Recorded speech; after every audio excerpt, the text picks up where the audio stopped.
And I think the point about that there's larger existential reasons to cut, that just rings a bell for me about the housing situation that you brought up. And maybe we can get into some of the trust that you have there, but 100%, like the real estate market is just hanging by a thread right now. Like inventories are just building up like crazy. Nobody wants to sell, or sorry, nobody wants to buy. Everybody is starting to want to sell.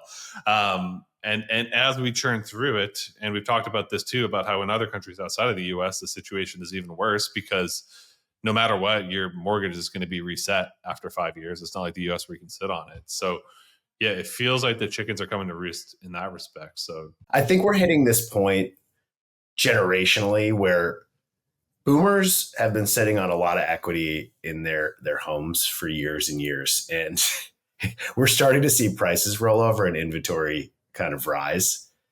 And there's a really interesting case to be made that we could see some sort of like little housing wipeout here if there's a large gap between buyers and sellers. It's so clear.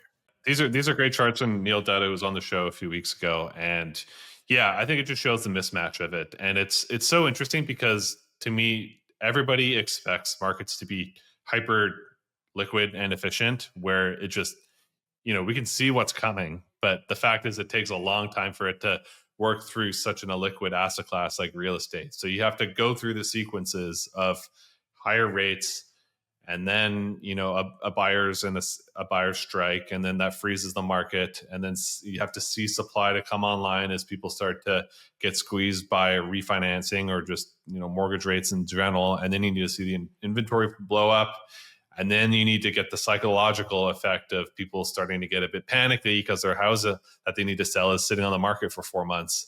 And then you need to have that capitulatory move of, oh shit, I got to get out of this thing, and I'm willing to take a 10% haircut. And then once everybody starts to feel that same way, that's when you start to see that washout, I think, that you're talking about. Yeah. And it feels like we're on the cusp of that, which is, what is it? 30% of the economy is tied to housing one way or another. And if this is the backdrop right now, geez, I think we're politically in for an easing cycle just off the back of this eventually. Like that should give them enough political capital to ease.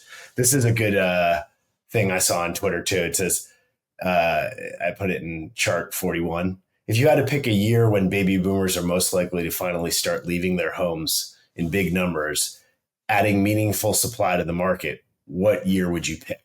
This is to ChatGPT. And it says 2031. And that's when the oldest baby boomers turn 85. It says US data shows the odds of leaving owner-occupied housing for assisted living nursing homes jump fivefold once people hit 85, which is like, maybe we front run that because the housing costs, the interest rates are so high.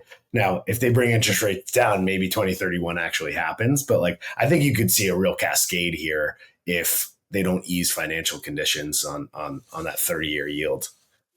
This is such an interesting point because I feel like people haven't gone to the second order effects of this yet, because we all hear in this world right now that all the boomers own the real estate and our generation can't buy anything, but the fact is that eventually life is limited, and eventually that all that real estate needs to go somewhere, whether it gets inherited by the next generation or some of them need to start selling. And yeah, it just sort of, it's an interesting tie-in to what we talk a lot about in terms of cycles and fourth turnings and that sort of thing. And right now, all the assets are in the boomer class, and then that big next wave, like we're all so stuck in our recency bias of where we're at right now, which is that the housing market sucks and it's extremely unaffordable. But on the other side of things, you have this dynamic coming. You have what is looking like the residual of a huge surge of condo creation for the Airbnb Ponzi that's been the last 5 years. Like you have, I see it so much here in Canada, where you have all these people that thought they could get rich off owning shoe boxes of like 500 square feet little condos that they could just rent out on Airbnb forever, and that would be their retirement plan. And suddenly they're being left holding the bag right now, where there's just way too many of these shoe boxes. There's no detached homes. It feels like the tide is turning in housing, and this is a really interesting catalyst here.